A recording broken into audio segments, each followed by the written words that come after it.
It was languid curiosity which first brought Stephen Jones to Rogers' museum. Someone had told him about the queer underground place in Southwark Street across the river, where waxen things so much more horrible than the worst effigies at Madame Tussaud's were shown, and he had strolled in one April day to see how disappointing he would find it. Oddly, he was not disappointed. There was something different and distinctive here after all. Of course, the usual gory commonplaces were present: Landru, Dr. Crippen, Madame de Mere, Rizzio, Lady Jane Grey, endless maimed victims of war and revolution, and monsters like Gilles de Rais and Marquis de Sade. But there were other things which had made him breathe faster and stay till the ringing of the closing bell. The man who had fashioned this collection could be no ordinary mountebank. There was imagination, even a kind of diseased genius in some of this stuff. Later he had learned about George Rogers. The man had been on the Tussaud staff, but some trouble had developed which led to his discharge. There were aspersions on his sanity and tales of his crazy forms of secret worship, though latterly his success with his own basement museum had dulled the edge of some criticisms while sharpening the insidious point of others. Teratology and the iconography of Nightmare were his hobbies, and even he had had the prudence to screen off some of his worst effigies in a special alcove for adults only. It was this alcove which had fascinated Jones so much. There were lumpish hybrid things which only fantasy could spawn, molded with devilish skill, and colored in a horribly lifelike fashion. Some were the figures of well-known myth: gorgons, chimeras, dragons, cyclops, and all their shuddersome congeners. Others were drawn from darker and more furtively whispered cycles of subterranean legend: black, formless Sathogwa, many-tentacled Cthulhu, Proboscidean Chaunarfon, and other rumored blasphemies from forbidden books like the Necronomicon, the Book of Eibon, or the Unaussprechlichen Kulten of von Junst. But the worst were wholly original with Rogers, and represented shapes which no tale of antiquity had ever dared to suggest. Several were hideous parodies on forms of organic life we know, while others seemed taken from feverish dreams of other planets and other galaxies. The wilder paintings of Clark Ashton Smith might suggest a few, but nothing could suggest the effect of poignant, loathsome terror created by their great size and fiendishly cunning workmanship, and by the diabolically clever lighting conditions under which they were exhibited. Stephen Jones, as a leisurely connoisseur of the bizarre in art, had sought out Rogers himself in the dingy office and workroom behind the vaulted museum chamber, an evil-looking crypt lighted dimly by dusty windows set slit-like and horizontal in the brick wall on a level with the ancient cobblestones of a hidden courtyard. It was here that the images were repaired, here too where some of them had been made. Waxen arms, legs, heads, and torsos lay in grotesque array on various benches, while on high tiers of shelves matted wigs, ravenous-looking teeth, and glassy, staring eyes were indiscriminately scattered. Costumes of all sorts hung from hooks, and in one alcove were great piles of flesh-colored wax cakes and shelves filled with paint cans and brushes of every description. In the center of the room was a large melting furnace used to prepare the wax for molding, its firebox topped by a huge iron container on hinges with a spout, which permitted the pouring of melted wax with the merest touch of a finger. Other things in the dismal crypt were less describable, isolated parts of problematical entities whose assembled forms were the phantoms of delirium. At one end was a door of heavy plank fastened by an unusually large padlock and with a very peculiar symbol painted over it. Jones, who had once had access to the dreaded Necronomicon, shivered involuntarily as he recognized that symbol. This showman, he reflected, must indeed be a person of disconcertingly wide scholarship in dark and dubious fields. Nor did the conversation of Rogers disappoint him. The man was tall, lean, and rather unkempt, with large black eyes which gazed combustively from a pallid and usually stubble-covered face. He did not resent Jones's intrusion, but seemed to welcome the chance of unburdening himself to an interested person. His voice was of singular depth and resonance and harbored a sort of repressed intensity bordering on the feverish. Jones did not wonder that many had thought him mad. With every successive call, and such calls became a habit as the weeks went by, Jones had found Rogers more communicative and confidential. From the first there had been hints of strange faiths and practices on the showman's part, and later on these hints expanded into tales, despite a few odd corroborative photographs whose extravagance was almost comic. It was sometime in June, on a night when Jones had brought a bottle of good whiskey and plied his host somewhat freely, that the really demented talk first appeared. Before that, there had been wild enough stories, accounts of mysterious trips to Tibet, the African interior, the Arabian desert, the Amazon Valley, Alaska, and certain little-known islands of the South Pacific, plus claims of having read such monstrous and half-fabulous books as the prehistoric Narcotic Fragments and the Dole Chants attributed to malign and non-human Leng. But nothing in all this had been so unmistakably insane as what had cropped out that June evening under the spell of the whiskey. To be plain, Rogers began making vague boasts of having found certain things in nature that no one had found before, and of having brought back tangible evidences of such discoveries. According to his bibulous harangue, he had gone farther than anyone else in interpreting the obscure and primal books he studied, and had been directed by them to certain remote places where strange survivals are hidden, survivals of eons and life cycles earlier than mankind, and in some cases connected with other dimensions and other worlds, communication with which was frequent in the forgotten pre-human days. Jones marveled at the fancy which could conjure up such notions and wondered just what Rogers' mental history had been. Had his work amidst the morbid grotesqueries of Madame Tussauds been the start of his imaginative flights, or was the tendency innate, so that his choice of occupation was merely one of its manifestations? At any rate, the man's work was very closely linked with his notions. Even now there was no mistaking the trend of his blackest hints about the nightmare monstrosities in the screened-off adults-only alcove. Heedless of ridicule, he was trying to imply that not all of these demoniac abnormalities were artificial. It was Jones's frank skepticism and amusement at these irresponsible claims which broke up the growing cordiality. Rogers, it was clear, took himself very seriously, for he now became morose and resentful, continuing to tolerate Jones only through a dogged urge to break down his wall of urbane and complacent incredulity.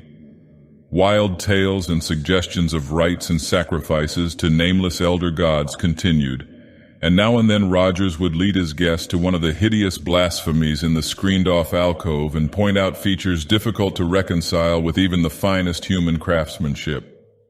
Jones continued his visits through sheer fascination, though he knew he had forfeited his host's regard. At times he would try to humor Rogers with pretended assent to some mad hint or assertion, but the gaunt showman was seldom to be deceived by such tactics. The tension came to a head later in September. Jones had casually dropped into the museum one afternoon and was wandering through the dim corridors whose horrors were now so familiar, when he heard a very peculiar sound from the general direction of Rogers' workroom. Others heard it too, and started nervously as the echoes reverberated through the great vaulted basement. The three attendants exchanged odd glances, and one of them, a dark, taciturn, foreign-looking fellow who always served Rogers as a repairer and assistant designer, smiled in a way which seemed to puzzle his colleagues and which grated very harshly on some facet of Jones's sensibilities. It was the yelp or scream of a dog, and was such a sound as could be made only under conditions of the utmost fright and agony combined. Its stark, anguished frenzy was appalling to hear, and in this setting of grotesque abnormality it held a double hideousness. Jones remembered that no dogs were allowed in the museum. He was about to go to the door leading into the workroom when the dark attendant stopped him with a word and a gesture. "Mr. Rogers," the man said in a soft, somewhat accented voice, at once apologetic and vaguely sardonic, was out, and there were standing orders to admit no one to the workroom during his absence. As for that yelp, it was undoubtedly something out in the courtyard behind the museum. This neighborhood was full of stray mongrels, and their fights were sometimes shockingly noisy. There were no dogs in any part of the museum, but if Mr. Jones wished to see Mr. Rogers, he might find him just before closing time. After this, Jones climbed the old stone steps to the street outside and examined the squalid neighborhood curiously. The leaning, decrepit buildings, once dwellings but now largely shops and warehouses, were very ancient indeed. Some of them were of a gabled type, seeming to go back to Tudor times, and a faint miasmatic stench hung subtly about the whole region. Beside the dingy house whose basement held the museum was a low archway pierced by a dark cobbled alley, and this Jones entered in a vague wish to find the courtyard behind the workroom and settle the affair of the dog more comfortably in his mind. The courtyard was dim in the late afternoon light, hemmed in by rear walls even uglier and more intangibly menacing than the crumbling street facades of the evil old houses. Not a dog was in sight, and Jones wondered how the aftermath of such a frantic turmoil could have completely vanished so soon. Despite the assistant's statement that no dog had been in the museum, Jones glanced nervously at the 3 small windows of the basement workroom, narrow horizontal rectangles close to the grass-grown pavement, with grimy panes that stared repulsively and incuriously like the eyes of dead fish. To their left, a worn flight of steps led to an opaque and heavily bolted door. Some impulse urged him to crouch low on the damp, broken cobblestones and peer in, on the chance that the thick green shades, worked by long cords that hung down to a reachable level, might not be drawn. The outer surfaces were thick with dirt, but as he rubbed them with his handkerchief, he saw there was no obscuring curtain in the way of his vision. So shadowed was the cellar from the inside that not much could be made out. But the grotesque working paraphernalia now and then loomed up spectrally as Jones tried each of the windows in turn. It seemed evident at first that no one was within. Yet when he peered through the extreme right-hand window, the one nearest the entrance alley, he saw a glow of light at the farther end of the apartment which made him pause in bewilderment. There was no reason why any light should be there. It was an inner side of the room, and he could not recall any gas or electric fixture near that point. Another look defined the glow as a large vertical rectangle, and a thought occurred to him. It was in that direction that he had always noticed the heavy plank door with the abnormally large padlock, the door which was never opened, and above which was crudely smeared that hideous cryptic symbol from the fragmentary records of forbidden elder magic. It must be open now, and there was a light inside. All his former speculations as to where that door led and as to what lay behind it were now renewed with trebly disquieting force. Jones wandered aimlessly around the dismal locality till close to 6 o'clock, when he returned to the museum to make the call on Rogers. He could hardly tell why he wished so especially to see the man just then, but there must have been some subconscious misgivings about that terribly unplaceable canine scream of the afternoon, and about the glow of light in that disturbing and usually unopened inner doorway with the heavy padlock. The attendants were leaving as he arrived, and he thought that Orabona, the dark foreign-looking assistant, eyed him with something like sly, repressed amusement. He did not relish that look, even though he had seen the fellow turn it on his employer many times. The vaulted exhibition room was ghoulish in its desertion, but he strode quickly through it and rapped at the door of the office and workroom. Response was slow in coming, though there were footsteps inside. Finally, in response to a second knock, the lock rattled and the ancient 6-paneled portal creaked reluctantly open to reveal the slouching, feverish-eyed form of George Rogers. From the first, it was clear that the showman was in an unusual mood.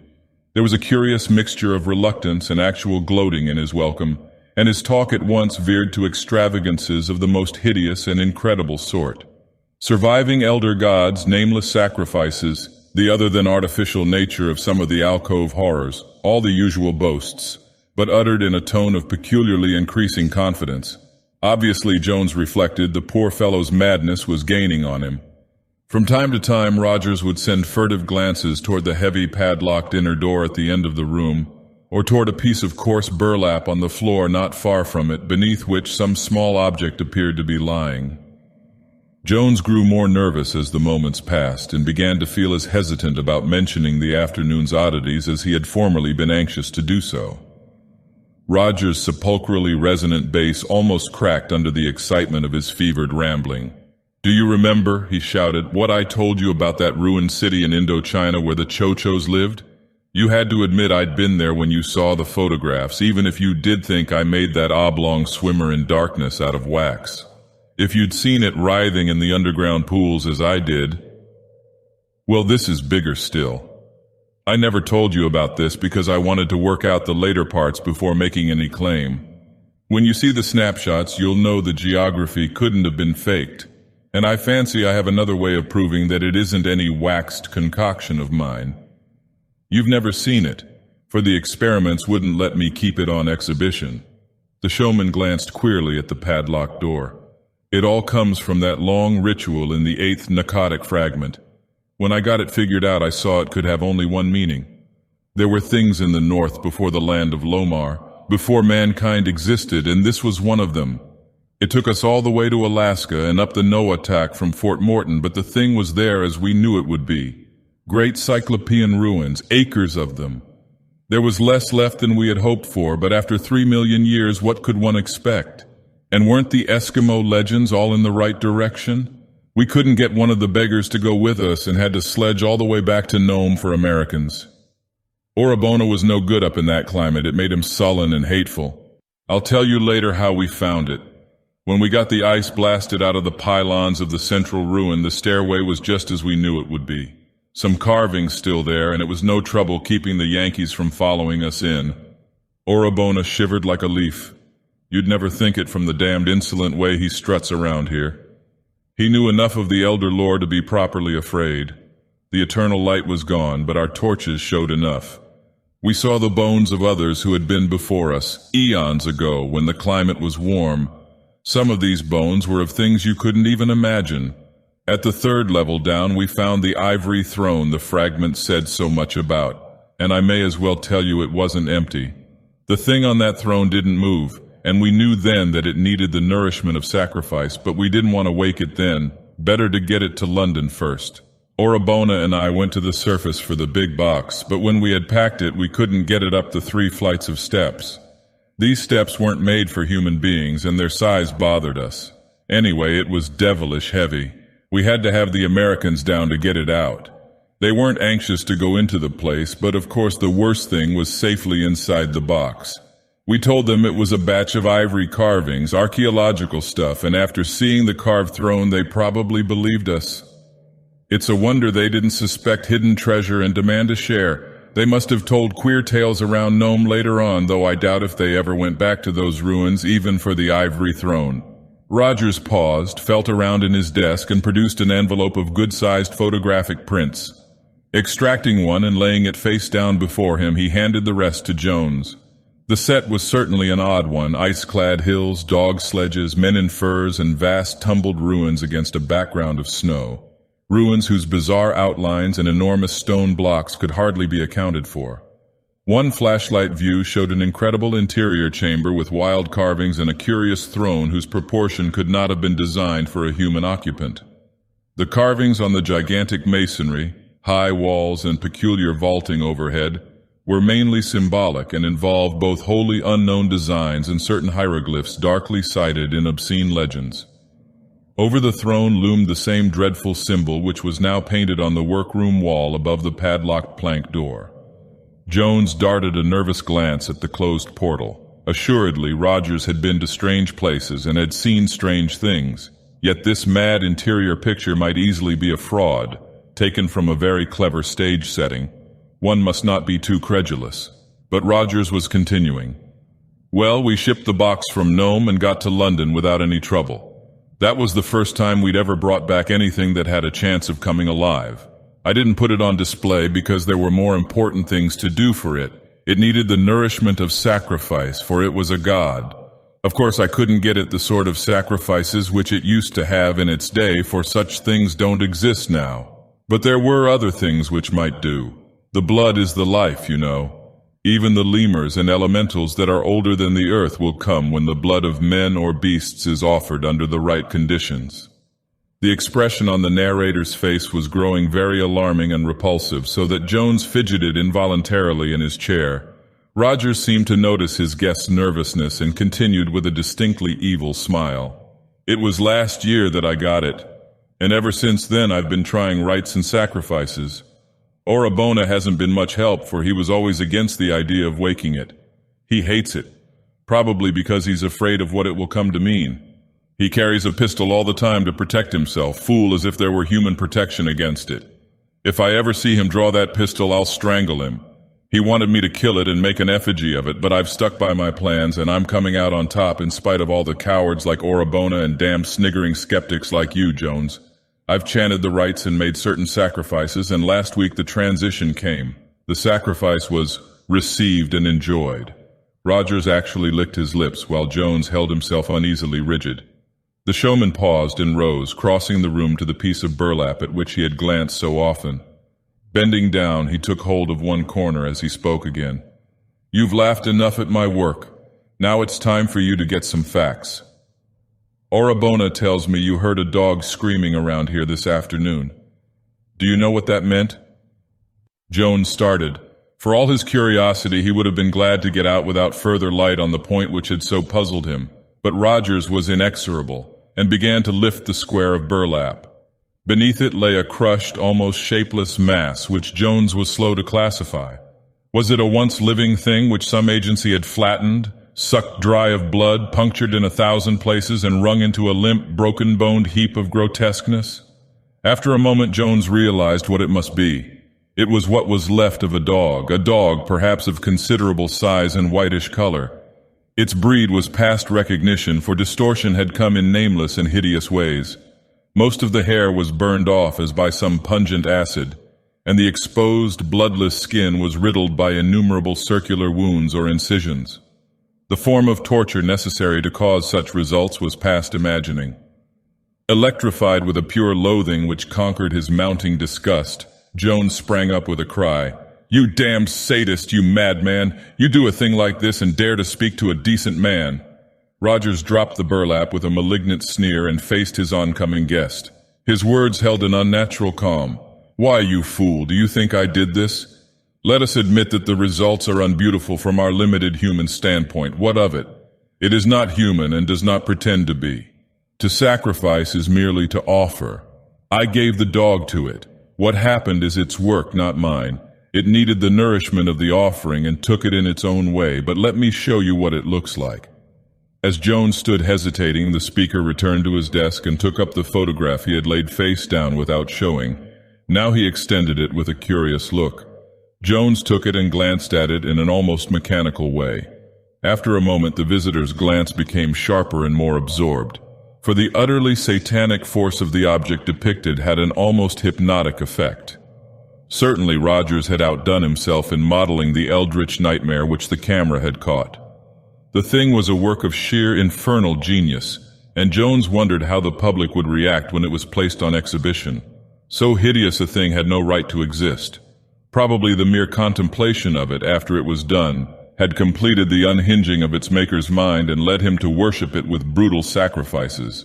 Only a stout sanity could resist the insidious suggestion that the blasphemy was, or had once been, some morbid and exotic form of actual life. The thing in the picture squatted or was balanced on what appeared to be a clever reproduction of the monstrously carved throne in the other curious photograph.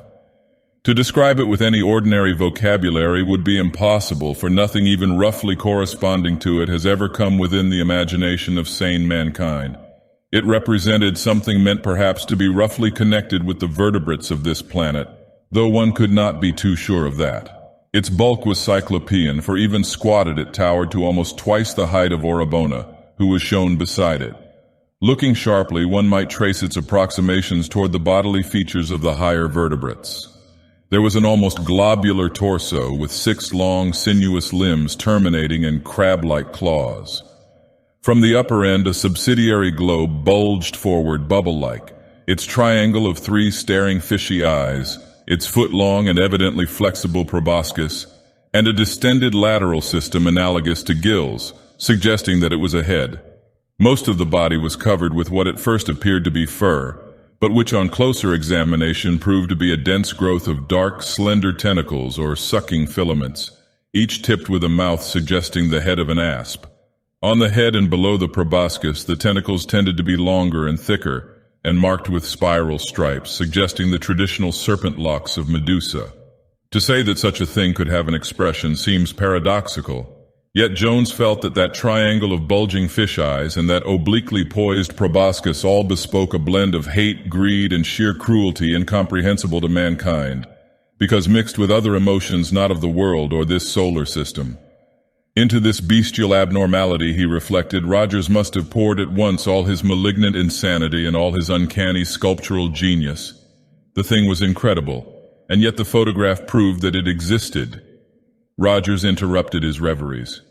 Well, what do you think of it? Now do you wonder what crushed the dog and sucked it dry with a million mouths? It needed nourishment, and it will need more. It is a god, and I am the first priest of its latter-day hierarchy.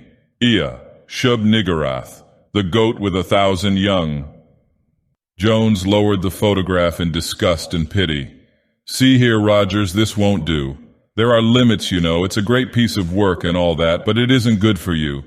Better not see it anymore. Let Orabona break it up and try to forget about it. And let me tear this beastly picture up too. With a snarl, Rogers snatched the photograph and returned it to the desk. Idiot! You! And you still think it's all a fraud? You still think I made it? And you still think my figures are nothing but lifeless wax? Why, damn you, you're a worse clod than a wax image yourself. But I've got proof this time, and you're going to know. Not just now, for it is resting after the sacrifice, but later. Oh yes, you will not doubt the power of it then.